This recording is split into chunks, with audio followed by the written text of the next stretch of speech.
우리 성경 읽죠. 디모데전서 1장 12절부터 20절입니다. 디모데전서 1장 12절부터 20절.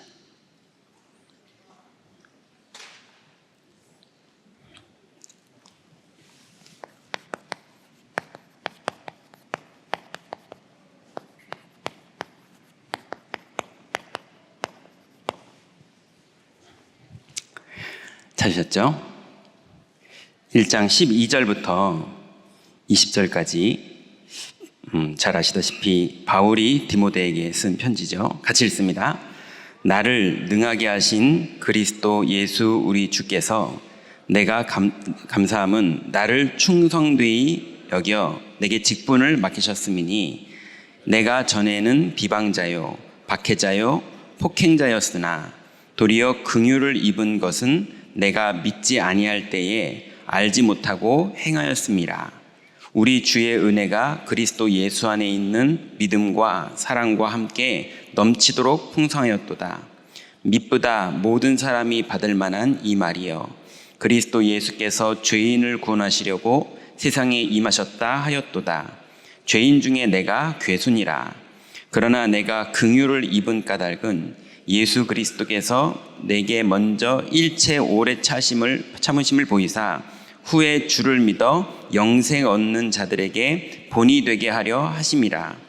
영원하신 왕 곧 썩지 아니하고 보이지 아니하고 홀로 하나이신 하나님께 존귀와 영광이 영원토록 있을지어다. 아멘.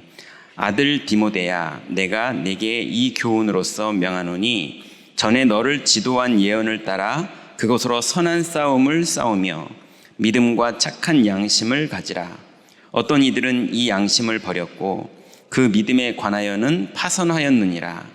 그 가운데 후메네오와 알렉산더가 있으니 내가 사탄에게 내준 것을 그들로 훈계를 받아 신성을 모독하지 못하게 하려 함이라. 아멘.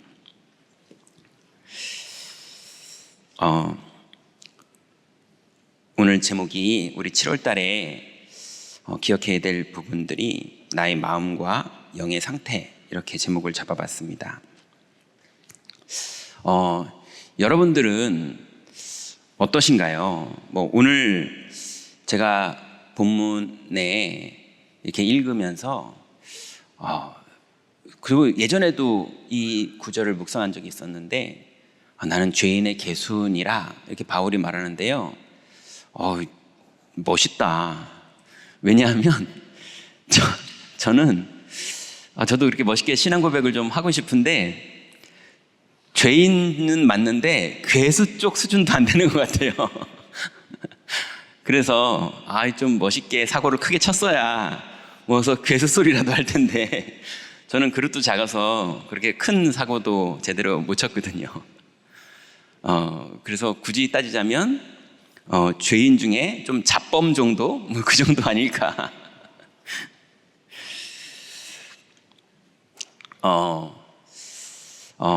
저는 집안이 기독교 집안입니다. 어릴 때 이제 저희 할머니가 이제 300원을 주면 100원은 가서 헌금하고 200원은 사 먹어라. 이제 그렇게 해야지 애가 교회를 갈 것 같으니까 그랬는데 교회 가는 길에 문방구에서 이제 50원짜리 그 게임, 그때 기억나세요? 인베이더 그거 게임을 300원을 다 쓰고 교회는 이미 늦었고 그러다 보니까 희한한 걸 알게 됐어요.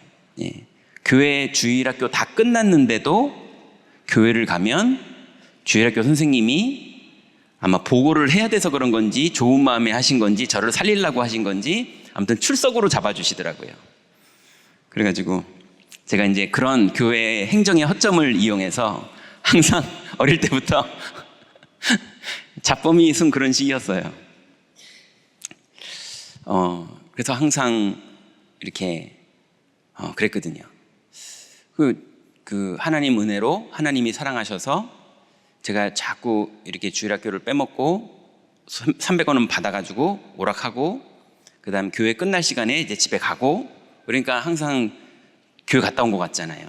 그랬더니 선생님께서 사랑하는 마음으로 이제 저희 집에다 편지를 쓰셨더라고요. 예, 그것도 여러분 우편엽서 기억나세요?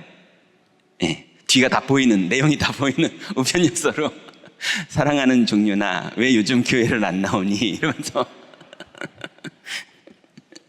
네. 아무튼 그렇게 교회를 다니는 게 그 수준이었던 제가 그대로 중학생이 됐는데 중학교 때부터 이제 뭡니까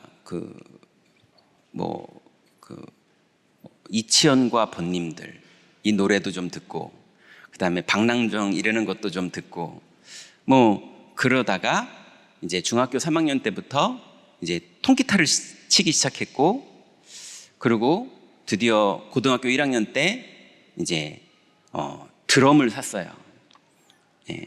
그리고 이제 고등학교 1학년 하반기 때는 드디어 꿈에 그리던 이제 제가 사고 싶었던 번개 모양 기타를 샀어요. 전자기타 원래 하나 있었는데 이제 제가 번개 모양 기타를 꼭 사고 싶었거든요. 드디어 샀어요. 그래가지고 그거 가지고 이제 밤에 조용히 철사만 띵띵띵 거리는 건 너무 아쉬워서, 여러분 모르시는데 디스토션이라는 게 있거든요. 그거 꼽으면 이제 징징 이런 소리가 나요. 그걸 이제 꼽고 이제 앰프에 꼽고 저녁 11시에 잠실의 우성아파트 3동 203호에서 징 하고 치니까 이제 아파트 난리 나고, 그랬는데도 정신 못 차리고 드럼을 사긴 샀는데 어디 설치할 데도 없고, 그래서 끝내는 방학 때 제 방에 설치를 했어요. 그래놓고 이제 그거를 두들겼더니 이제 윗집 오고 아랫집 오고 난리가 났었거든요. 이제 그러고 나니까 이제 막 술 마시고 담배 피고 뭐 그랬는데, 그때 이제 부활이라는 김태원이라는 사람이 나오는데 이승철 목소리도 좋지만 김태원이 그때는 노래를 이런 소리 나게 이제 했거든요. 그래서 그 목소리 흉내내고 싶어서 하루에 2갑은 담배를 펴야지 목이 나갈 것 같아서 이제 그때부터 이제 하루에 2갑씩 담배를 막 폈어요. 웃기죠? 그렇게 전혀 안 보이죠? 예. 이제 그러다 보니까 이제 그러면서 이제 음악을 듣기 시작했는데, 이제 중3 때부터 음악을 듣기 시작했는데, 이제 헤비메탈 음악을 듣고 이제 듣다 보니까 우리나라에는 죄다 금지곡이 되는 거예요. 내용이 별로 안 좋으니까. 그래서 금지곡이 된 거를 제대로 다 듣고 싶으면 이제 중앙시장 가서 백판을 사면 되거든요. 금지곡 다 들어있는 싸구려 판인데 음질 안 좋아서 레코드 바늘을 다 갉아먹는, 그렇지만 내용은 다 들어있는 이제 그 백판을 사면 온통 내용이 뭐냐면 Like Hell, 그 다음에 그룹 이름도 라우디니스 이런 거 좋아하고, 그 다음에 오지 오스본 이런 거 부르면서 이제 미스터 크롤이 이런 거 부르면 그게 이제 사탄교 교주 이름이거든요. 리빙 on a Prayer 이런 거는 이제 완전히 이제 사탄교 교회 전도사 노래거든요. 이러면서 맨날 크레이지 트레인 이런 거 부르고 Like Hell 이런 거 부르고 이제 그러면서 중3 고2를 지냈어요. 그러다 보니까 이제 대학로 앞에 이제 MTV 이런 거 틀어주는 그런 뮤직비디오 금지된 거 틀어주는 그런 카페가 있거든요. 이제 거기를 가려면 기본 담배는 펴줘야 이제 거기 들어가는데, 지금도 제가 나이가 지금 윤석열 나이는 52이고 원래 나이로는 54인데 얼굴을 좀 동안으로 보거든요. 그러니 중3 때니 얼마나 애기 같았겠습니까? 근데 흰색 빼꾸도 신고 담배를 뻑뻑 피면서 그 철도 없는 애가 MTV를 보는데, 제가 지금 기억나는 내용은 이제 오지 오스본이 이제 미스 코롤이 노래 부르는데 이제 무대 위에다가 투명 아크릴판으로 무대를 이렇게 가려놓고 그 아크릴판 안에 이제 병아리, 그다음 닭 되기 전에 병아리 이런 것들을 이제 몇백 마리를 풀어놓고 그걸 밟아 죽이면서 공연을 하는 거예요. 그다음에 뭐 키스 이런 그룹이 또 있어요. 뭐 얼굴에 마귀 그림 다 그려져 있는 얘네들은 돼지 피를 막 무대에다 뿌리면서 이제 공연하는 거예요. 그런 걸 보고 자라니 제 영적 상태가 어떻겠습니까? 예. 이제 그래서 제가 그렇게 아끼고 정말 좋아하던 하얀색 기억도 잘 안 나네. BC 리치였나? 기타의 이름이. 그래가지고 번개 모양 그 기타를 상남자처럼 무대 위에서 공연하면서 도끼처럼 들고 막 다 깨부시면서 공연했어요. 이제 전혀 안 어울리는데, 예, 별로 전혀 안 어울리는데 영이 망가지니까 안 어울리는 짓을 자꾸 하는 거예요. 이제 그러다 보니까 이제 교실에서 제 입지가 어떻게 됐겠습니까? 이제 조금 눈빛 이상한 애, 뭐 이렇게 되겠죠. 그러고 있는데 제가 이제 기억나는 게 화학 시간에 이제 딴짓하다가 잡혔어요. 그래가지고 화학 선생님이 책상 위에 무릎 꿇고 올라가 있으라고 그러더라고요. 그래가지고 올라가서도 옆에 애랑 떠들었어요. 그러니까는 화학 선생님이 이제 화가 나셨죠. 그래가지고 당구 큐 때 반 자른 거 보통 많이 들고 다니시잖아요. 그걸로 이제 무릎 꿇고 올라와 있는데 허벅지를 이제 너무 화가 나셔가지고 감정 실어서 이제 내려치셨거든요. 근데 제가 이 개새끼야 그러면서 일어나서 나가버렸어요. 그럴수록 반에서는 인기가 높아지고요. 나중에는 옆반이랑 우리 반이랑 패싸움이 일어나는데 이제 제가 중간에 선동을 하는 사람이 됐고, 우리 반 애가 맞았는데 앞에 나와서 우리가 이러고 있으면 돼 이렇게 선동해가지고 이제 붙었어요. 제가 기타도 제대로 못 치게 된 이유가 손이 조그마거든요. 그래가지고 이게 그래서 옛날에 김수철은 여기를 다 찢었어요. 이 손마디 사이를. 왜냐면 자기도 작은데 쳐야 되니까. 근데 저는 찢을 용기는 안 나고, 근데 기타는 한개 오고, 그러니 싸움하는 주먹이 되겠냐고요. 근데도 이게 정신이 돌아버리니까요, 이제 막 싸움하러 돌아다니는 거예요. 그러니 집에서는 이제 완전히 내놓은 자식이 되고요. 뭐 막 가출을 하고요. 그리고 뭐 학교에서 체력장 1000m 달리기 하는데 그 시절에 기억나십니까? 삼바 25라는 국산 싸구려 양주가 있었어요. 예, 그거를 친구랑 걔 반병 저 반병 체력장 하는 그날 점심시간에 둘이 마시고 1000m 달리기 걔 1등 저 2등 하고 이제 119에 실려갔거든요. 이제 이게 제정신이 아닌 거죠. 미친 거죠. 다행히 그때 아마 제 영적 상태 속에 헤비메탈이었기에 다행이지, 만약에 뭐 이렇게 복수, 싸움, 뭐 이게 살인, 뭐 이쪽으로 미쳤으면 아마 거기까지는 갔지는 않았겠지만 사고는 그쪽으로 치지 않았을까. 혹시나 제가 막 성 이런 쪽으로 막 그랬으면 아마 그렇게 사로잡힌 저는 그쪽으로 또 사고를 치지 않았을까. 장르만 다를 뿐이지 저는 그쪽이 아니라 마귀 숭배하고, 그러면서 그거에 미쳐가지고 이제 헤비메탈 가수 같은 마인드가 항상 24시 머릿속에 들어있고, 이제 그럴 때 그게 미국의 문화가 이제 그런 어떤 록앤롤이라는 음악 자체가 기존의 틀을 막 깨는 거기 때문에 뮤직비디오 내용들이 항상 뭐 트위스티드 시스터즈라는 그룹이 있는데 뭐 웬을 거나 테이크 잇 그래가지고 뮤직비디오 보면 막 부모고 뭐고 막 다 때려 부시는 거예요, 애들이.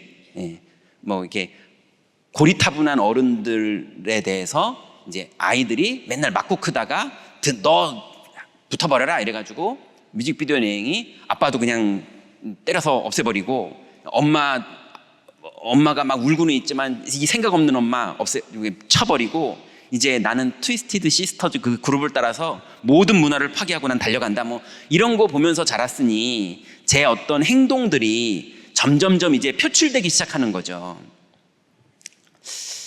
이제 그러니 뭐 고등학교 때 뭐 맨날 그러고 다니고 술 먹고 사고 치고 맨날 뭐 그러고 뭐 이런 것들, 그러니 뭐 그때 뭐 당구장을 다니냐 안 다니냐 그건 기본이고 뭐 이런 그냥 지금은 추억이라고 생각할 수 있지만 사실은 그때 많은 일들을 했고 영적으로는 이런 거의 결과들이 저한테 많았거든요.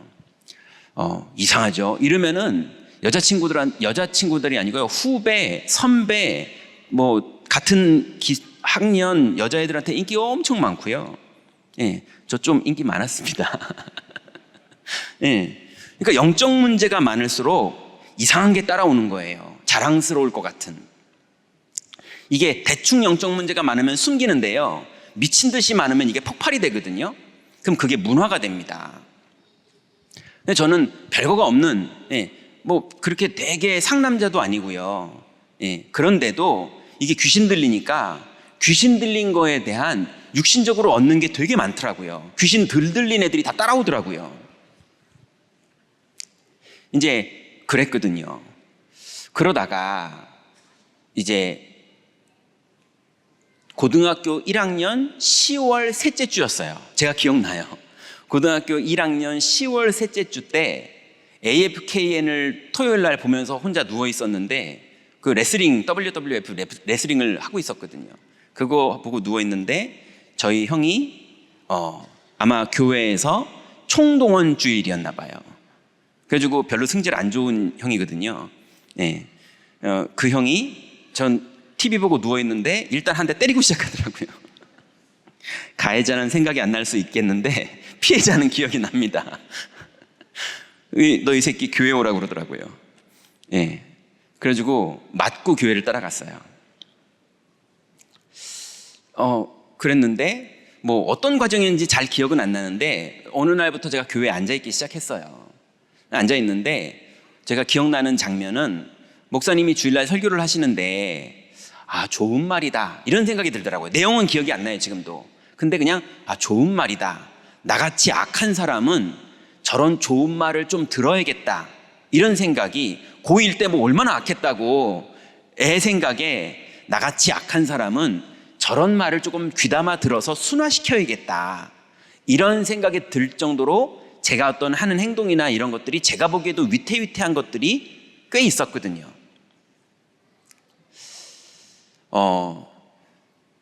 이제 그렇게 교회를 다녔는데, 그러다 보니까요,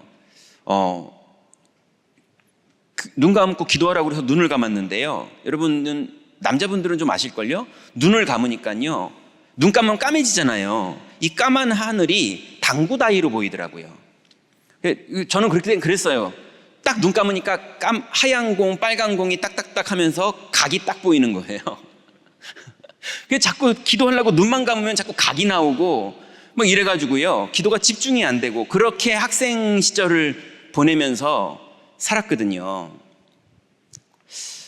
이제 지금에서야 각인되고 뿌리되고 뭐 이런 것들 듣다 보니 내가 이런 것들이 많이 들어있었구나.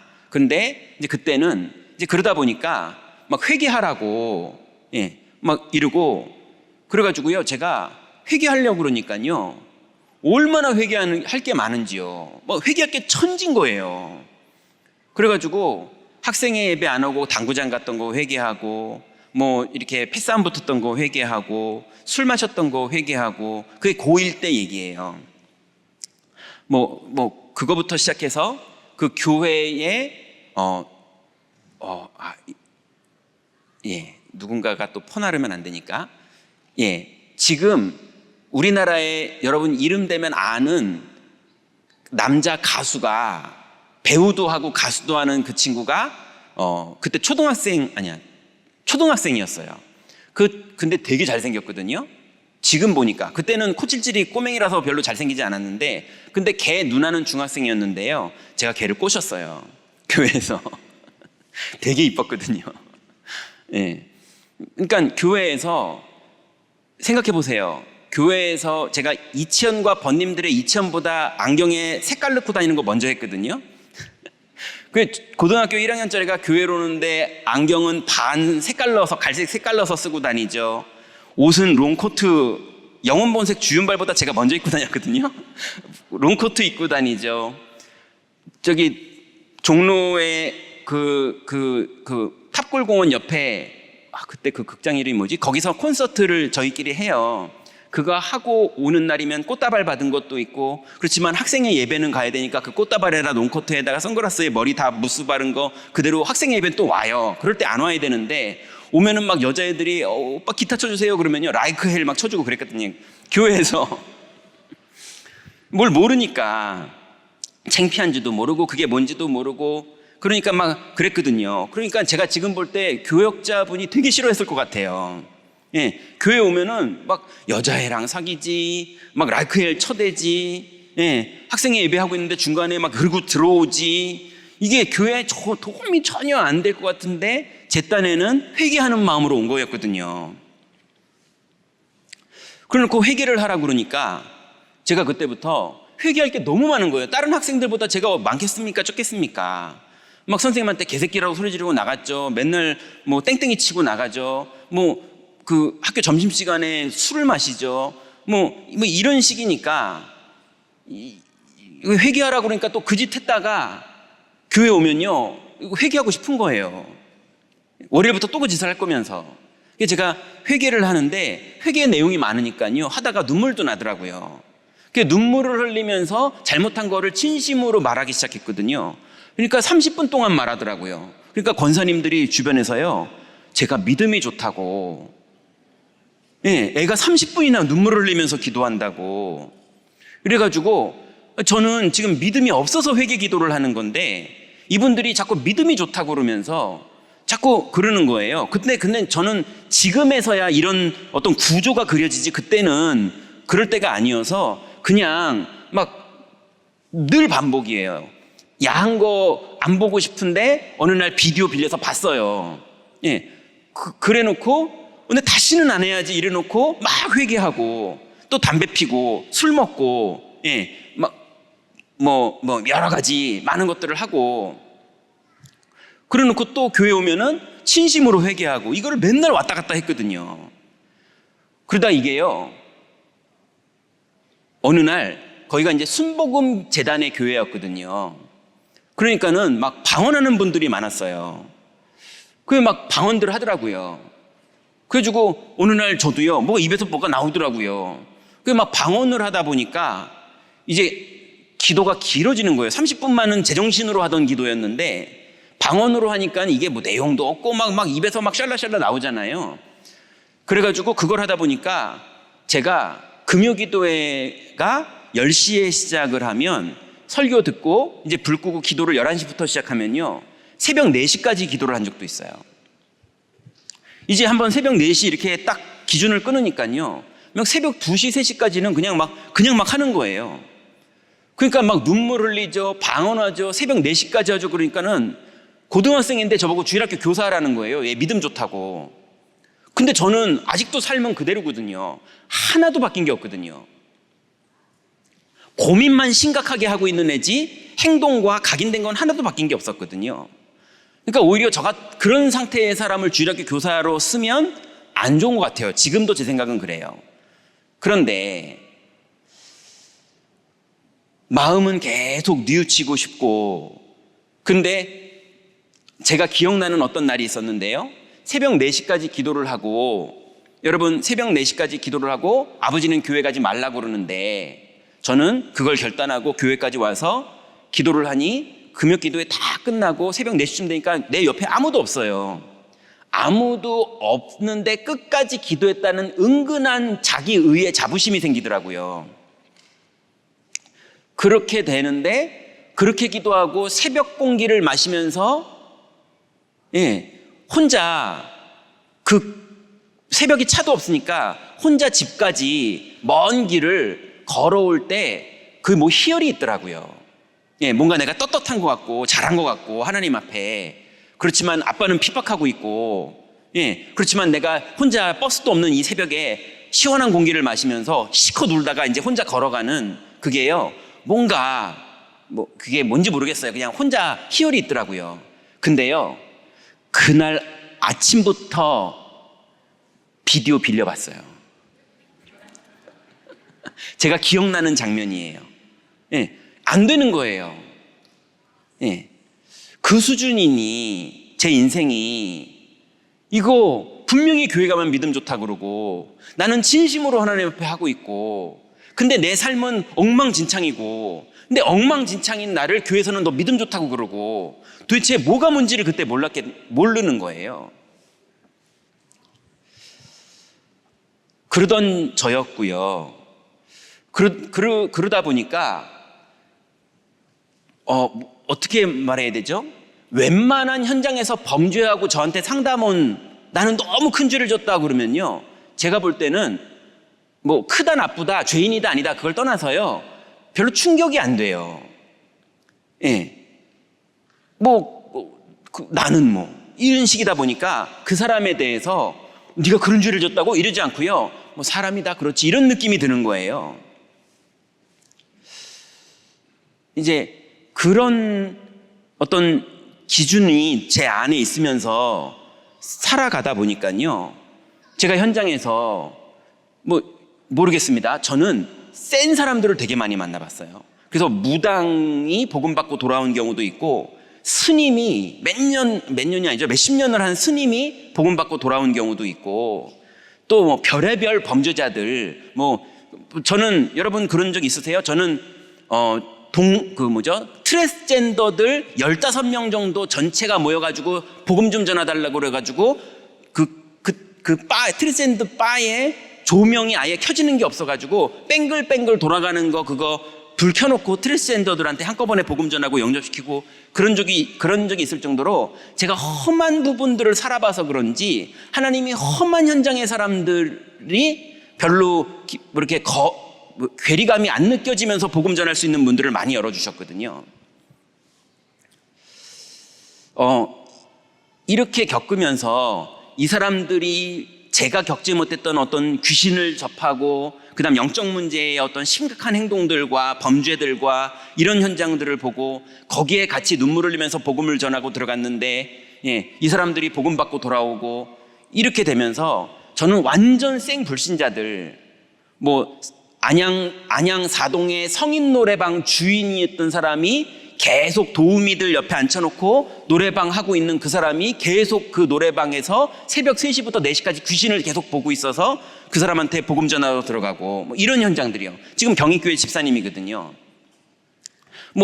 많은 현장에 그런 사람들, 스님, 몇 년 동안 스님하던 분이 예수 영접하고 다 버리고 돌아와가지고 지금은 산본에서 신앙생활 잘하고 계시거든요. 이런 식의 많은 험한 현장들을 봤지만 나보다 더 죄인들인가 싶을 때 보면 사실은 저는 어릴 때부터 너무 많은 짓거리들을 하고 살았거든요. 자, 오늘 왜 이런 서론을 길게 얘기하느냐? 저는 양심껏 욕심이 별로 없어요. 양심껏이요. 왜냐하면 저는 목사를 하면 안 되는 사람입니다. 다 얘기했잖아요. 저는 목사를 하면 안 되는 사람이에요. 제 친구들이요, 맨날 하는 소리가 있습니다. 뒤통수 치면서 너 같은 새끼가 목사를 하니까 한국교회가 안 되는 거야 그래요. 예수도 안 믿는 제 친구들이. 저는 맞다고 생각해요. 저는 자격이 없어요. 죄인의 괴수만큼은 안 되지만, 그 급도 안 되지만 저는 자격이 없어요. 그런데 오늘 바울의 고백처럼 나 같은 사람을 구원하신 그리스도, 이 그리스도의 은혜가 또 다른 나 같은 사람들에게 도움이 될 것 같으니 하나님이 그만큼은 저를 쓰실 수 있을 것 같아서, 그래서 하나님이 저를 부르신 게 맞는 것 같고, 그래서 저는 큰 목사, 대단한 목사 그건 안 될 것 같아요. 그런 급이 아니에요. 그런데 제 수준의 사람들에게는 제가 내 인생이 실제로 얼마나 치유됐는지, 제가 그 폭력 성향 이런 것들, 그 다음에 막 반감 갖고 거부하고 도전하는 그런 문화를 깨고 싶은 성향, 기존의 틀을 깨고 싶은 성향, 이런 것들이 얼마나 심했는지, 가족에 대해서 얼마나 많은 범죄를 했고, 얼마나 말썽을 부렸고, 권위에 얼마나 많이 도전을 했고, 스스로 얼마나 많은 아이들과 사람들을 망가뜨리는 그런 선동하는 일들을 저는 많이 했던 사람이었거든요. 그리고 평생 그 둘레 속에서 저는 못 빠져나올 뿌리 깊은 내용들이 어릴 때부터 있던 사람이었거든요. 근데 지금은요, 일단 제 양심이 저를 알지 않습니까? 뭐라고 말할까요? 천사같이 깨끗하지는 아직도 못합니다. 예, 그래서 길거리에서 제가 차 운전하다가 누구랑 싸우는 걸 보거든 저 인간 또 저러네 그렇게 생각하시면 돼요. 근데 제가 지금 우리 교회에 지금 계시는데요. 그분하고 과천에서 다락방을 하고 다락방 다 끝난 다음에 이분을 오금동까지 태워주느라고 다락방이 10시에 끝나고요. 이분을 태우고 그때 제가 기억나요. 과천의 문원동에서 하는 그 다락방 모임에서 거기 있는 분들한테 내가 차 운전하다가 맨날 싸우던 사람이다. 근데 내 예수 그리스도 믿고 너무 많이 치유됐다. 이랬거든요. 그날 그분 태우고 오금동 가다가 버스랑 세워놓고 내려서 싸웠어요. 그래서 그분이 창문에서 전도사님 그러지 마세요 이렇게 말리고 임산부였는데요. 네, 제가 그래요. 요 근래 한 7, 8년은 그런 적이 없는 것 같아요. 지금도 저희 집에서 애들하고 시집간 딸까지 우리 집에 와가지고 얘기를 하면요. 애들의 추억이 뭐냐. 아빠 예전에 차 세워놓고 싸울 때 뭐 이런 얘기. 애들 태우고 가면서 싸우고 막 이래가지고요. 교육자 할 때요. 임서 교육자 할 때. 네, 헌병대 사이클 타고 쫙 가는 헌병대도 세워놓고 싸운 적도 있고요. 그거는 핵심 갔다 올 때 뒤에 권사님 다 탔는데 봉고차 운전하다가 차 세워놓고 싸웠어요. 그러니까 요즘 우리 교회에 그런 교육자가 있다. 그럼 그 영적 문제 있는 교육자예요. 우리 교회는 없어요. 근데 저는 그랬어요. 이게 우스갯소리가 아니라 통제가 안 되고 절제가 안 되는, 그래서 그게 폭발해서 제 삶 밖으로 도무지 감추지 못하고 튀어나오는 그런 문제들을 제가 꺼낼 수 있는 수위의 것들만 꺼낸 거예요. 사실은 좀 더 있죠. 네, 그런데요. 제 양심이 알잖아요. 제가 많이 사람 됐습니다. 정말 그리스도의 은혜가 아니면 저는 정신병원에 지금 들어가 있던지 아니면은 뭐 큰 사고는 못 쳤을 것 같아요. 뭐 큰 사고를 칠 만큼 똑똑하지가 않아서 큰 사고는 못 쳤을 것 같고요. 그렇지만 자범으로는 좀 조금 뭐 가능성이 있지 않을까 그런 수준입니다. 그런데 열심히 회개하는 운동 말고요. 예수가 그리스도라는 사실이 마음에 믿어지고 그리스도께서 내가 회개해야지 죄가 끝난다는 거 말고 2000년 전에 십자가에서 이미 끝냈다는 사실, 그 사실이 나에게 어느 날 믿어지는데, 이미 끝났다고 믿어지는데 이상하게 다 끝났으니까 그럼 나 맘대로 해도 되네 이런 마음이 들지 않고요. 이미 끝났다고 하는데 너무 감사하다 이렇게 되면서 제가 자꾸 감사하는 사람으로 바뀌고요. 기쁜 사람으로 바뀌고요. 주인을 모시고 사는 게 감격되는 사람으로 바뀌고요. 이렇게 바뀌면서 오히려 감격하는 시간이 늘수록 이상한 짓거리 하는 시간이 점점 줄게 되는, 그래서 제 진심이 뉘우치는 인생이 아니라 감사하는 인생으로 자꾸 바뀌게 되는, 근데 그게 어느 날 뚝딱 몇 시 몇 분부터 딱 바뀌었다 이게 아니고요. 맨 처음에는 99%가 죄였다면, 그리스도는 2000년 전에 다 끝냈지만, 그런데 제가 하나님 은혜로 점점 바뀌어가고 있는, 근데 아직도 남았습니다. 그래서 혹시 길거리에서 이상한 짓거리 하는 거 보시거든, 저 인간이 원래 저런 인간인데 많이 좋아져서 저만큼만 하는구나 이렇게 이해하시면 될 것 같아요. 아무튼 이런 부분에 있어서요,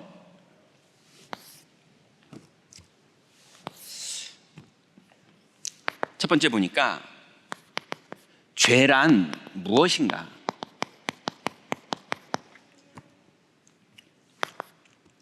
오늘 여러분 선입견 갖지 말고 되게 중요한 내용이기 때문에 성경 그대로를 이해하시면 되겠습니다. 여러분 죄란 뭐냐? 성경의 죄는요 이거밖에 없습니다. 원죄. 로마서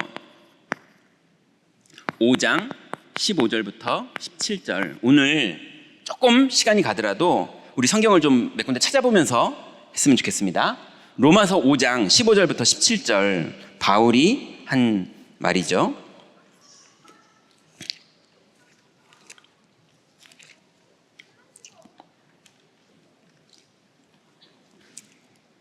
자, 여러분 눈으로 보시고 제가 조금 빨리 읽을게요. 15절부터 17절입니다.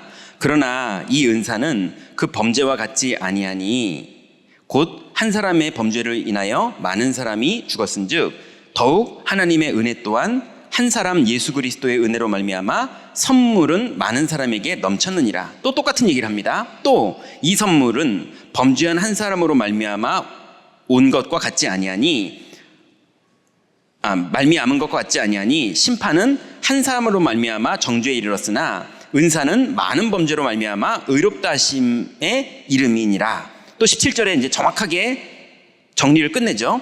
한 사람의 범죄로 말미암아 사망이 그 한 사람을 통하여 왕노릇하였은즉 정령 죽으리라 그 말대로 사망이 왕노릇하게 됐어요. 모든 사람이. 더욱 은혜와 의의 선물을 넘치게 받은 자들은 한 분 예수 그리스도를 통하여 생명 안에서 왕노릇하리로다 그랬어요. 여러분, 죄는 뭡니까? 성경에 원죄가 죄예요. 그죠? 근데 원죄가 뭡니까? 한 사람으로 말미암아 죄가 세상에 들어왔고 사망이 세상에 들어오게 된 거예요. 그게 원죄입니다. 여러분, 많이 들었지만 바울이 성경에 이렇게 딱 정확하게 표현을 했어요. 두 번째로 무슨 죄가 있습니까? 자범죄입니다.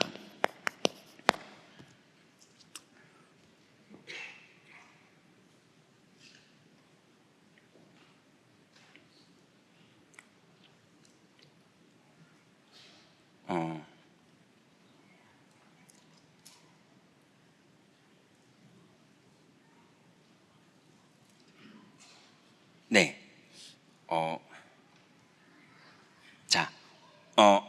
우리가 예수님께서 이 구절은 꼭 찾아봐야 될 것 같아요. 잠깐만요. 죄송합니다. 잠깐만요.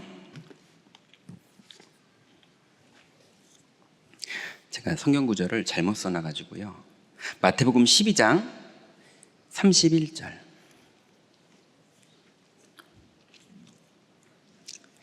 이 부분 꼭 정리를 오늘 하셔야 될 것 같아요.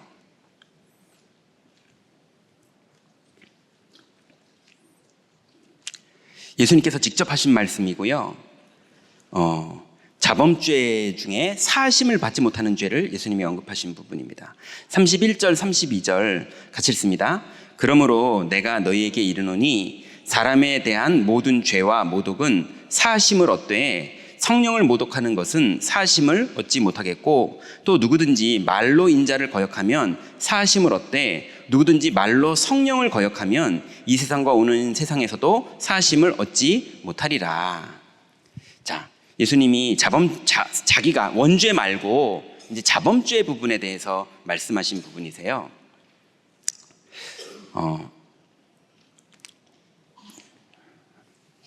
마태복음 5장 31절부터 33절이었는데요. 32절이었는데요. 마태복음 12장이죠. 여러분, 자범죄가 도둑질하거나 아니면 사람 때리거나 이것도 심지어는 예수님이 생각만 하는 것도 간음이다 이렇게 말씀하셨잖아요. 탐욕하는 것도 도둑질이다 이렇게 말씀하셨잖아요. 그런데 정말로 자범죄 중에 자범죄가 뭐냐? 그 정도는 기본이고요. 자범죄의 기본이고 죄 중에 자범죄가 뭐냐? 성령을 거역하는 거예요. 네. 그러니 여러분들 하나님이 계속 성령으로 우리를 인도하십니다. 그죠? 어떨 때는 주일날 예배를 드리는데 이제 기도하라는 말씀을 주시기도 하고요. 또 선교하라는 말씀을 주시기도 하고요. 어떨 때는 아무튼 우리에게 52주 동안 계속 말씀을 주시잖아요. 하나님이 성령으로 우리를 인도하시는 거잖아요. 근데 여러분들 매주 하나님이 우리를 인도하실 때마다 그 인도에 순종하고 인도를 따라가면 어마어마한 하나님 나라의 응답들이 우리에게 이루어집니다. 근데 만약에 성령이 우리를 계속 인도하시는데 우리가 그걸 거부한다. 구원받은 하나님 자녀인데 자꾸 성령이 인도하시는 거를 거부한다. 그러면 당연히 열매를 맺지 못하는 거죠. 그죠? 그렇지만 하나님은 우리를 사랑하셔서 은혜로 또 인도하시고 또 인도하시고 또 인도하시죠. 예, 나중에는 포로를 보내서라도 인도하시죠. 그래서 자범죄가 뭐냐? 하나님의 원죄는 하나님을 떠나서 영적으로 죽어버린 그 상태가, 우리가 그렇게 태어난 게 원죄라면 자범죄는 우리가 태어나서 성령이 우리를 인도하시는데 그거를 거부하는 게 자범죄인 거예요. 그러니 여러분들, 우리가 많은 범죄를 이 땅에서 안 지을 수가 없죠. 큰 것도 죄고 작은 것도 죄고. 그렇지만 제일 죄가 뭐냐? 성령께서 우리를 인도하시는 대로 따라가야 되는 겁니다. 이 부분을 자범죄다, 이렇게 말하고 있어요. 마지막으로 우상 숭배가 죄예요. 출애굽기 20장 4절부터 5절입니다. 잘 아시는 구절이죠. 우상 숭배하는 자는 죄를 하나님이 갚으시되 3, 4대까지 하나님이 갚으신다고 말씀하셨어요. 그러니 성경에 나와 있는 죄는 굳이 작은 거를 말하자면 탐욕과 뭐 여러 가지 막 나오잖아요. 그렇지만 죄는 크게 원죄, 자범죄, 우상 숭배하는 죄, 이것 때문에 죄의 보응이 이 땅에 이루어지는 거죠. 자, 그러면 여러분, 회개는 무엇인가?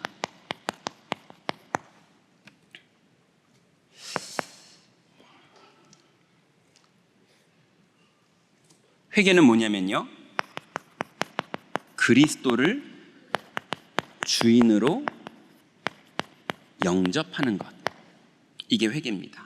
이게 신약에 나타난 회개예요. 자, 대표적으로 여러 구절이 있지만 사도행전 2장 38절, 여러분 잘 아시는 구절인데요, 한번 찾아볼까요? 사도행전 2장 38절.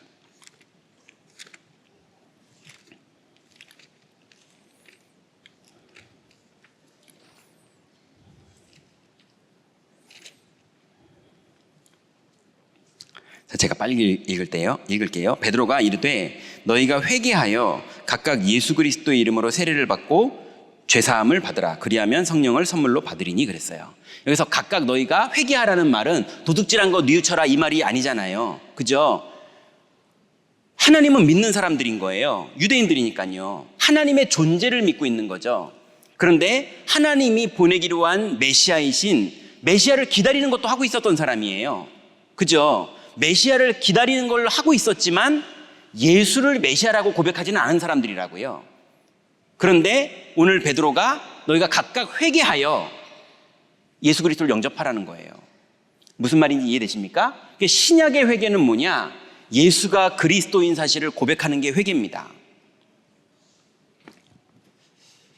그럼 두 번째 회개가 또 나와요. 에스겔 18장 30절에 보면요, 죄악을 버리고 마음과 영을 새롭게 하는 것, 이게 구약의 회개예요. 에스겔서 18장 30절입니다. 찾아봐야겠죠? 에스겔서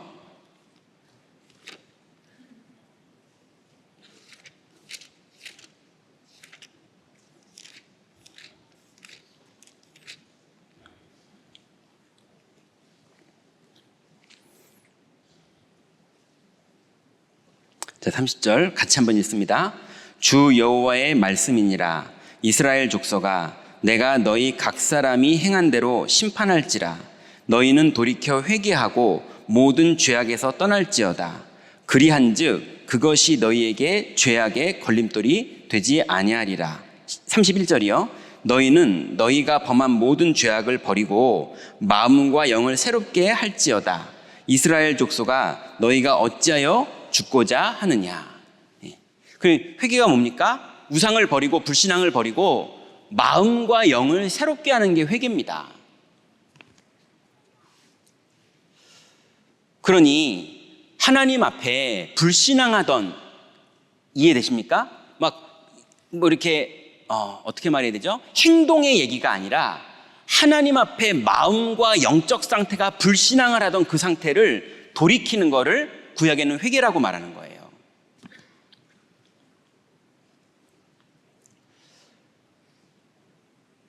그런데 이 부분을 잘못 오해를 하면, 제가 어릴 때 제가 기도하듯이 하나님 회개합니다 라고 하면서 온통 당구장 갔다 온 거, 라이크 헬 부른 거, 뭐 중등부 여자애 꼬셨던 거, 뭐 이런, 그래서 교회 안에 무리를 일으키고 이거를 하던 거를 그만하는 걸 회개라고 그러는 게 아니라, 이해되십니까? 마음과 영이 새롭게 바뀌는 걸 회개한다고 말하는 거거든요.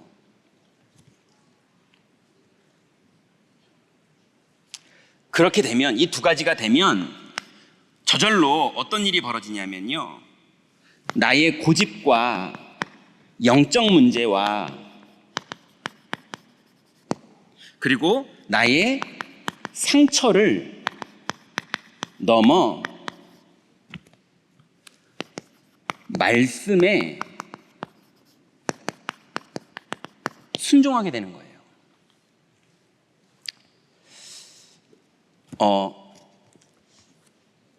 예전에요,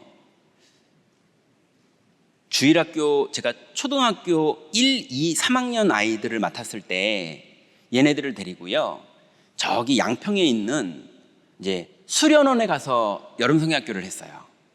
근데 그 양평의 수련원이 너무 커가지고요, 막 서울대 캠퍼스처럼 산비탈에 있는데 건물이 저 위에는 본당이 있고 뭐 식당도 있고 밑에는 수영장도 있고 우리가 쓰는 데는 교육관 건물을 통째로 쓰는 거고, 또 저쪽에는 또 다른 교육관이 있고, 그래가지고 막 서울대 캠퍼스처럼 넓어요.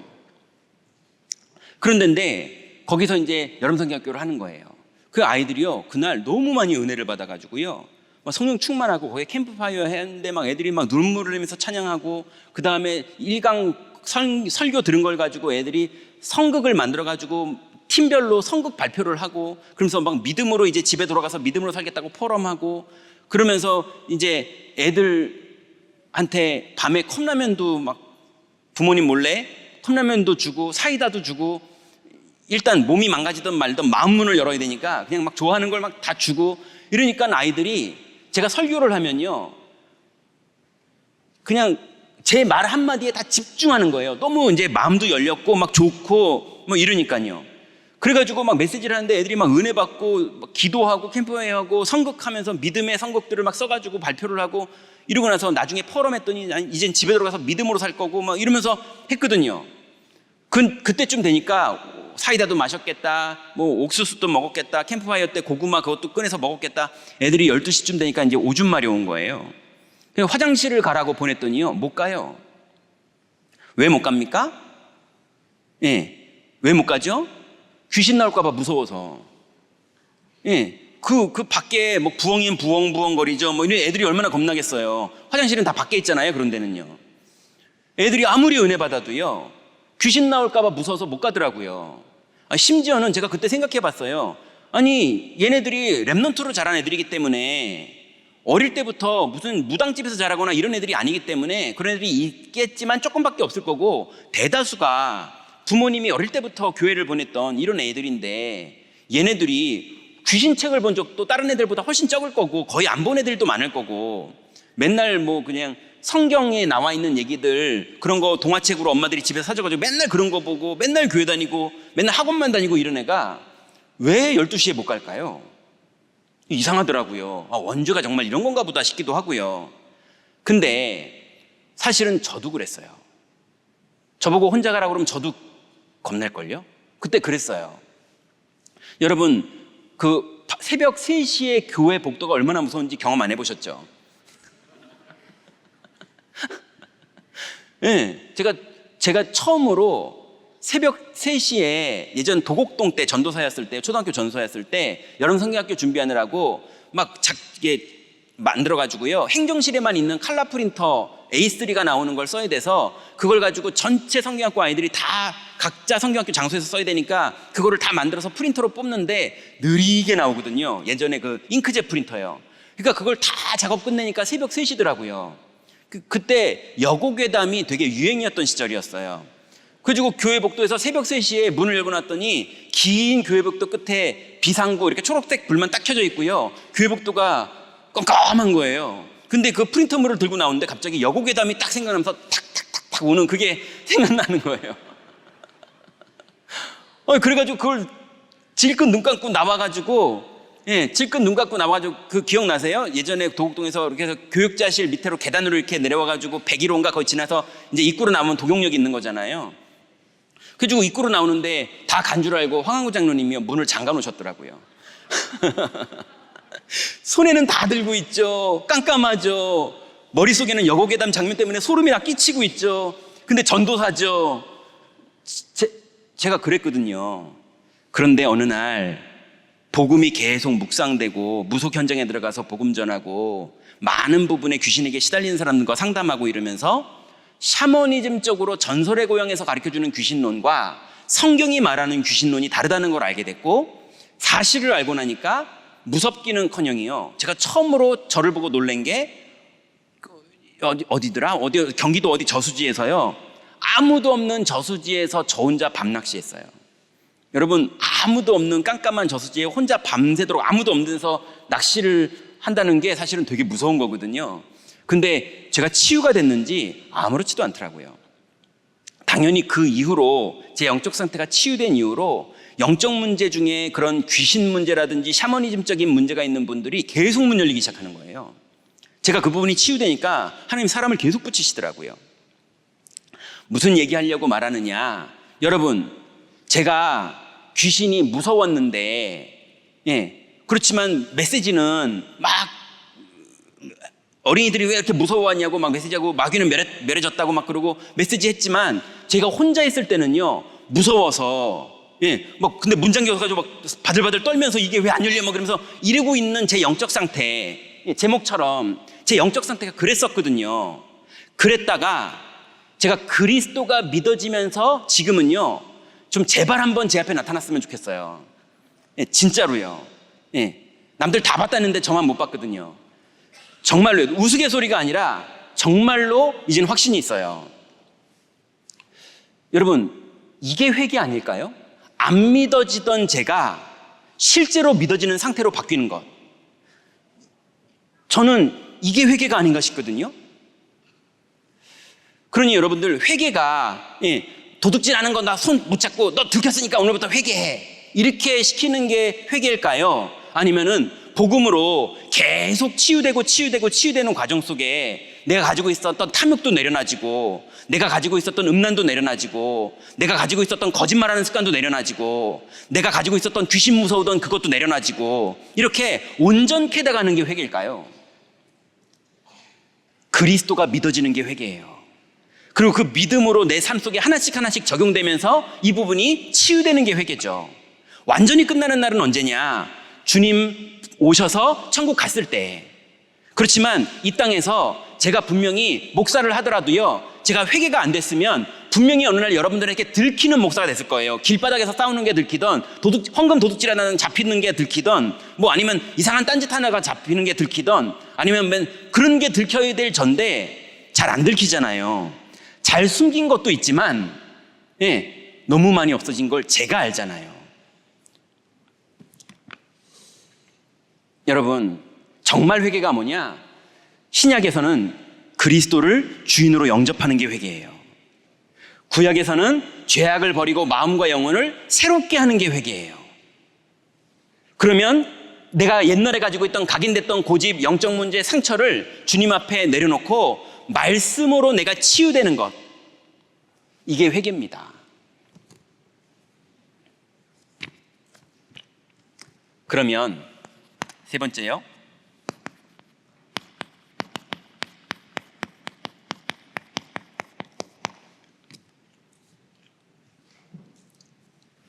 첫 번째로, 그러면 어떤 거는 아직도 저는 회개가 안 됐거든요. 그렇지만 너무 많은 게 회개돼서 감사하거든요. 그런 걸로 볼 때 무엇이 우리의 기준이 되는가? 여러분, 조금 이렇게 써볼게요. 내 안에 그리스도께서 사는 것을 믿는 믿음으로 사는 것.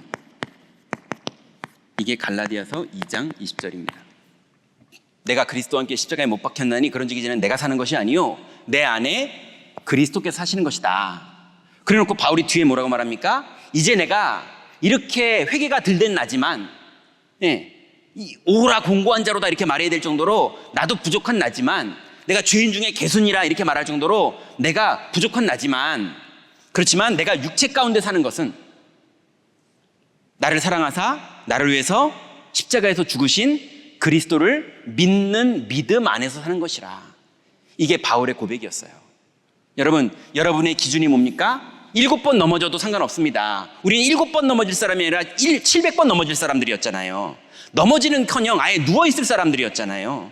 그런데 하나님의 은혜로 우리가 회개가 되는 것도 우리가 한 것도 아니에요. 하나님이 은혜를 주셔서 그게 된 거잖아요. 그런 우리가 이제 우리가 할 수 있는 건 뭐냐? 믿는 믿음으로 사는 거.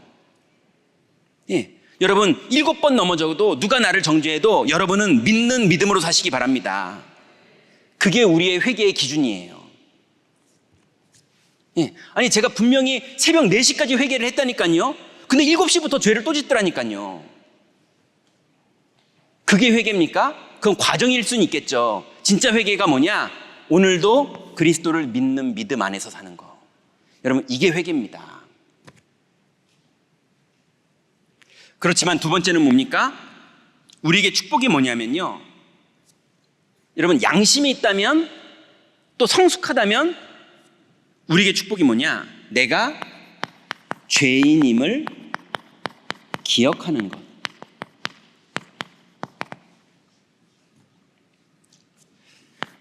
디모데 전서 1장 5절. 오늘 바울이 오늘 우리가 읽었던 본문에서 했던 말이죠. 미쁘다 모든 사람이 받을 만한 이 말이요, 그리스도 예수께서 죄인을 구원하시려고 세상에 임하셨다 하셨도다. 죄인 중에 내가 괴순이라. 그리스도는 세상을 구원하려고 이 땅에 임하셨는데 사실은 나는 죄인 중에 괴순이라. 이게 바울의 고백이었어요. 여러분 정상적이라면 여러분 감사하시기 바랍니다. 그리스도의 은혜가 우리에게 임하지 않았으면 우리가 지금 어떻게 살고 있을까요? 그죠? 우리가 아직도 부족하지만, 우리가 아직도 할 말 없는 사람이지만, 우리는, 여러분은 모르겠지만 저는 죄인의 괴수도 안 될 완전히 잡범 정도 수준의 인생이지만, 그렇지만 이런 인생도 그리스도의 은혜가 아니면 이 인생도 안 될 뻔한 인생이었거든요. 근데 하나님 은혜로 제가 훌륭하진 않아도 제가 덜 시달리고 살아요. 이것만 해도 너무너무 감사할 일 아닙니까? 그러니 우리가 죄인이었음을 기억하는 게 마땅하죠. 너무 감사하잖아요. 보따리 물에서 건져줬더니 보따리 내놓으라는 식으로 하면 안 되죠. 우리가 은혜 받은 게 너무 많은데, 내가 20년 예수를 믿었는데 뭐 된 게 하나도 없다면서, 된 게 하나가 없긴요. 둘 중에 하나죠. 안 믿었던지 아니면은 된 게 있는데 양심도 없던지. 그러지 않겠습니까? 누구를 지칭하는 게 아니라 저를 두고 얘기하는 거예요. 그죠? 여러분 감사할 수밖에 없는 우리잖아요. 죄인임을 기억하세요. 우리가 어디서 건짐을 받았는지 기억해야죠.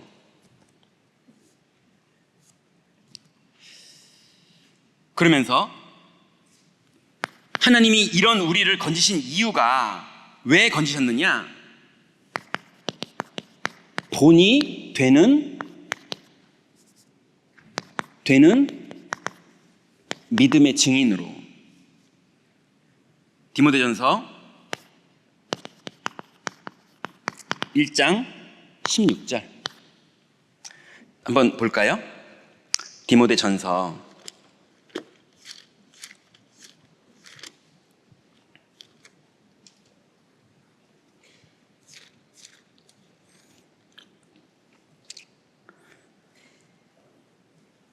1장 16절 제가 읽습니다. 그러나 내가 긍휼을 입은 까닭은 예수 그리스도께서 내게 먼저 일체 오래 참으심을 보이사, 율법으로 정죄하고 심판하지 않으시고 은혜를 베풀어 주셔서 오래 참음을 보이사 후에 주를 믿어 영생을 얻는 자들에게 본이 되게 하려 하심이니라.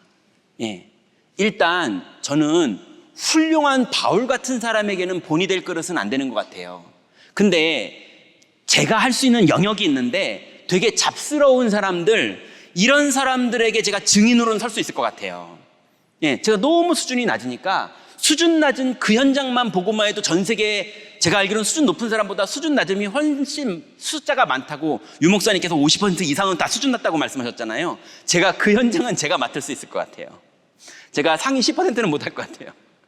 근데 하나님 은혜로 저랑 비슷한 분들은 제가 도울 수 있어요.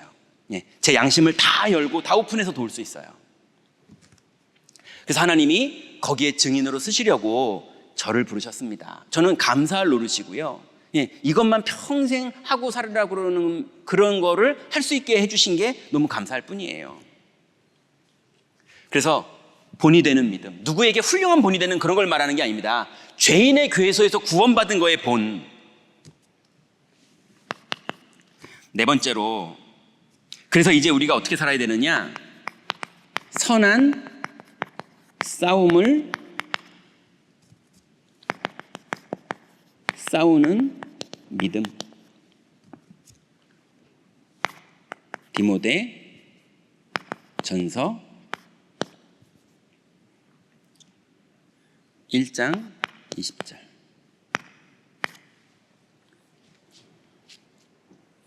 18절부터 20절입니다.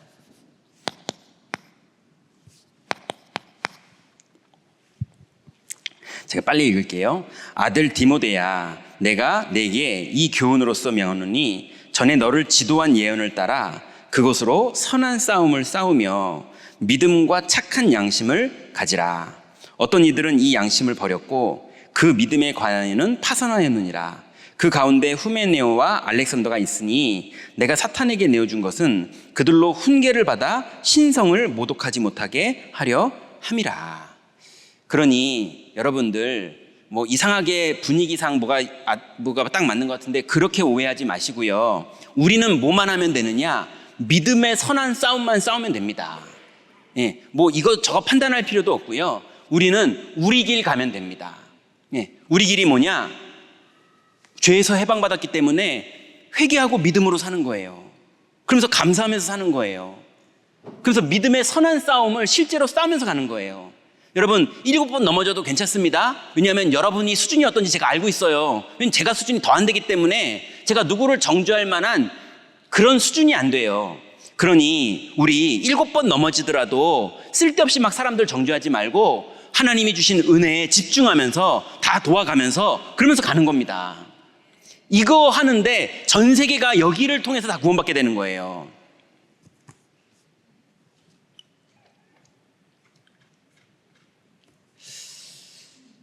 자, 7월 동안 여러분 현장에서 이 싸움을 싸우면서 가시기 바랍니다. 결론입니다. 교구는요, 오직 그리스도 팀 사역하세요. 자, 사실은 오늘 제가 여러분 앞에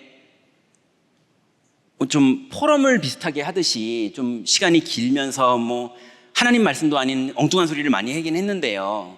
여러분 좀 쓸데없는 소리였다면 용서해 주시고, 그렇지만 제 마음은 오직 그리스도 팀 사역한 겁니다.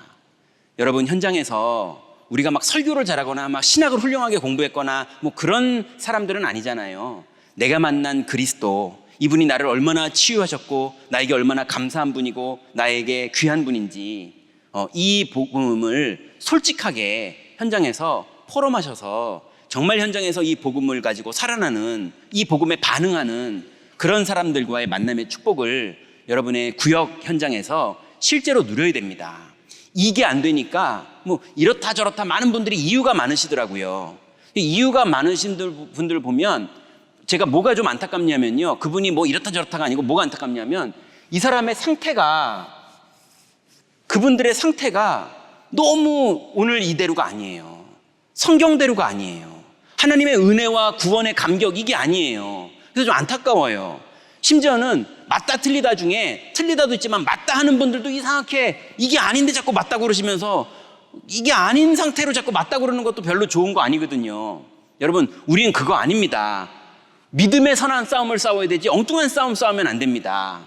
여러분, 7월 한 달 동안에 여러분 구역의 모든 성도들과 팀 사역하세요. 두 번째로, 자, 이 복음을 가지고 있으면 실제로 우리에게 문제가 옵니다. 어떤 사람들은 갑자기 남편이 교회 가지 말라는 사람도 있고요. 어떤 사람은 오늘부터 우리 집 제사 지낸다 이런 게 나오는 사람도 있고요. 어떤 사람은 부도가 나는 사람도 있고요. 어떤 사람은 뭐 별의별 일이 막 집에서 벌어지는 일도 있고, 개인이 벌어지는 사람도 있고, 내가 범죄한 사람, 남이 범죄한 사람, 또 뭐 이런 소문 들은 사람, 저런 소문 들은 사람, 많은 사람들이 있어서 문제가 오면은 이게 막 절망이 되거나 염려가 되거나 뭔가 머리가 돌아가서 판단을 하거나 이런 상황들이 와요. 여러분, 그때 여러분이 생각하면 안 됩니다. 말씀 따라 움직이셔야 돼요.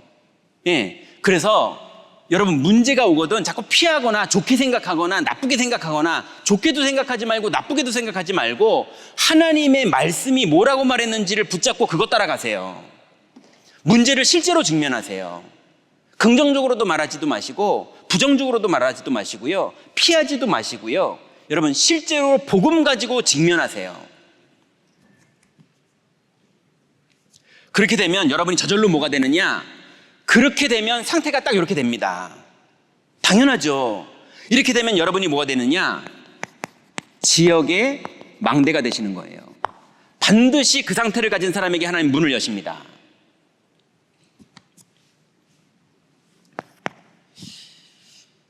이 축복을 구역장님들, 권차님들과 교구 장로님들과 여러분의 구역원들하고 소통하세요.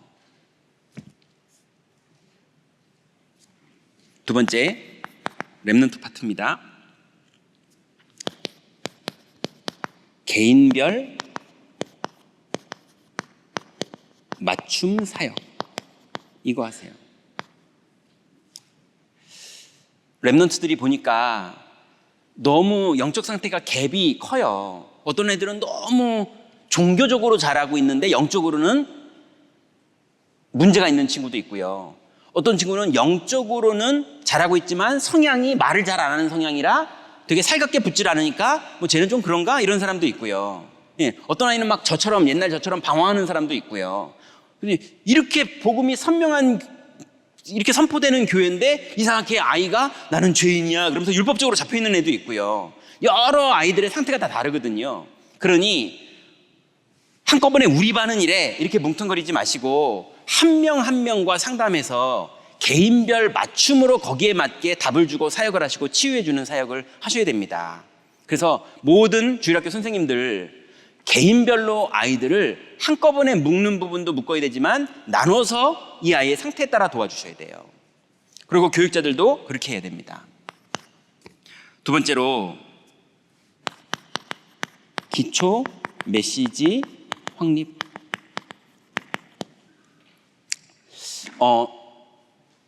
우리 렘넌트들이요,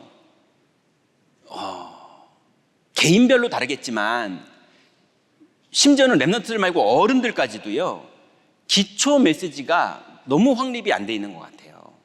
머리로는 다 아세요. 머리로는 다 외우셨어요. 심지어는 외우는 것도 안 되시는 분들도 있고요. 그래서 우리가 너무 기초를 완전히 싹 정리해가지고 왜 이렇게 다락방은 숫자가 많냐 그러시더라고요. 세상에 숫자 많은 게 얼마나 좋은 건데요. 여러분 66권을 펴놓고 성경을 막 찾으려면은 여러분 힘들어서 못 하십니다. 그거를 번호까지 붙여가면서 딱 알 수 있게 정리를 해주셨는데, 그러면 백종원 요리는 왜 이렇게 어려워? 아니에요. 백종원 레시피대로 하면은 아무 문제가 없이 딱 똑같이 할 수 있다고 그러더라고요. 그죠? 근데 백종원은 왜 이렇게 요리를 막 1번, 2번, 3번 써가면서 이렇게 하라고 막 순서를 해놓고, 그게 말이 되는 소리입니까? 할 수 있게 만들어준 거죠. 여러분, 숫자가 아니에요. 성경에 있는 정확한 내용들을 정확하게 정리해가지고 여러분이 딱 가져갈 수 있게 정리해 준 거예요. 그 정리된 게 많죠. 성경이 66권인데요. 여러분, 이걸 정리하려면요, 신학학 박사를 받으셔야 되고 구약학 박사를 받으셔야 되고 존익신학 박사를 받으셔야 되고 그 박사님 보고 강의하라고 그래도 7개로 못 만들고요. 777로 성경 전체를 싹 정리하는 걸 못 하세요. 맞잖아요. 근데 여러분에게 그걸 다 정리해 줬잖아요. 그 중에 이걸 다 하는 거 이전에 그리스도의 삼직 알아야 믿죠. 신자의 축복까지, 축복 7가지 아니 알아야 믿죠. 맞지 않습니까? 그죠? 구원의, 그러니까 성도가 가져야 될 5가지 확신 알아야 믿죠. 맞습니까? 예. 성삼위 하나님 알아야 믿죠. 그리스도의 5가지, 오늘 1부 메시지 때 주신 그리스도의 5가지 알아야 믿죠. 예. 이걸 가지고 숫자 이러시면 안 돼요. 실제로 그걸 외우라는 정도 얘기가 아니에요. 그게 내 영적 상태가 될 수 있을 만큼 묵상하면서 완전히 우리가 치유돼야 돼요. 여러분, 렘넌트들이 이 귀중한 축복과 이렇게 귀중하게 내용을 정리해 준 이 내용을 실제로 자기 삶에 적용해서 자기 인생에 위기가 오고 갈등이 오고 두려움이 왔던 그 현장에서 이걸 꺼내서 기도하면서 승리할 수 있도록 실제로 도와주셔야 돼요. 그리고 숨은 문제 파악 도와주셔야 됩니다. 다민족 사역, 다민족 넓게 봐주세요. 오늘 우리 교회 처음 온 이제 렘넌트가 있어요. 아프리카 친구거든요. 근데 그 나라가 이제 카톨릭과 기독교 사이에 애매한 교리를 가지고 있는 그런 종교를 가지고 있는 나라예요. 근데 그 친구가 교회를 오기 싫어하더라고요. 예. 왜 그러냐고 해서 만나봤더니, 처음 만났던, 누군지 모르겠는데, 처음 만났던 목사님이 아직 복음도 제대로 못 들은 친구한테 대뜸, 카톨릭은 구원 못 받는다고. 거기는 구원 없다고. 이렇게 시작한 거예요. 그러니까 말은 맞지만 이 친구가 나를 욕하는구나. 이렇게 들리는 거예요, 그게요. 네, 그래가지고 이제 거부 반응이 들은 상태여서 그 다음 얘기를 들을 마음이 없는 거예요. 그래서 달래고 얼래고 해가지고 어쨌거나 다시 넓게 보는 거예요. 네, 그런 거 지금 얘기할 때가 아니잖아요. 일단 들어와서 같이 먹기도 하고 이러면서 이 아이가 선입견을 버리고 예수가 그리스도라고 말하는 건 귀 열고 듣는 거예요. 이해되시죠? 아직 그거는 얘기 안 해도 예수가 그리스도와 이거는 막 은혜 받고 듣고 맞다 그러고 이러는 거예요. 복음 먼저 들어야죠. 넓게 봐야 돼요. 그러면서 깊게, 점점점 깊게 도와줘야 돼요. 이걸 우리는 개인화라고 그러죠. 복음이 개인화될 수 있도록 도와야 되는데 넓게 하면서 깊게 도와줘야죠. 그리고 세 번째는요, 그래서 다민족 사역에는 개인, 양육, 사역자를 얼마나 준비해놨느냐, 이게 중요합니다. 다민족 한 명 한 명이 너무 많은 영적인 전염병을 가지고 있기 때문에 이 사람들 안에 있는 많은 부분들이 복음으로 치유돼야 되는데 그건 구원 못 받아 이런 식으로는 치유 못 하잖아요. 그러니 많은 부분의 날들을 함께 하면서 개인 양육 사역자가 이 사람의 깊은 부분도 보고 이 사람의 넓은 부분도 포용할 줄 알면서 함께 가면서 이 사람이 치유돼야 되거든요. 그래서 그 개인을 양육하는 1:1 마크를 할 수 있는 사역자가 있어야 돼요. 여러분들 이 부분 놓고 다민족 현장은 준비해 주시고 교구 안에 이런 다민족이 있거든 깊이 만나시고 도와주시는 그 응답이 있었으면 좋겠습니다. 기도하고 마치겠습니다. 하나님 감사합니다. 하나님, 이 시대에 온통 복음을 누리는 이 복음의 비밀들이 너무나 약해져 있고, 하나님, 이 시대에 우리가 먼저 주님 앞에 회개하고 그리스도 앞에 신앙을 고백합니다. 주님, 하나님의 약속대로 성령으로 우리를 충만케 하셔서 우리의 마음과 영이 새롭게 되어 그리스도로 충만하게 하시고 이 힘으로 현장의 흑암 권세가 무너지는 응답을 누리게 하시며 여기에 갇혀있던 많은 자들이 자유케 되는 하나님의 응답에 우리가 망대로서 쓰임받을 수 있도록 하나님 우리를 성령으로 충만케 하여 주옵소서. 응답하실 줄 믿습니다. 7월 한 달 동안 우리 교회와 우리 파라 현장의 모든 현장에 성령으로 역사해 주셔서 흑암 권세가 무너지고 하나님 빛 가운데 돌아오게 되는 많은 치유받는 역사들, 회개하는 역사들이 일어나도록 주여 성령으로 역사하여 주옵소서. 예수 그리스도의 이름으로 기도드렸습니다. 아멘.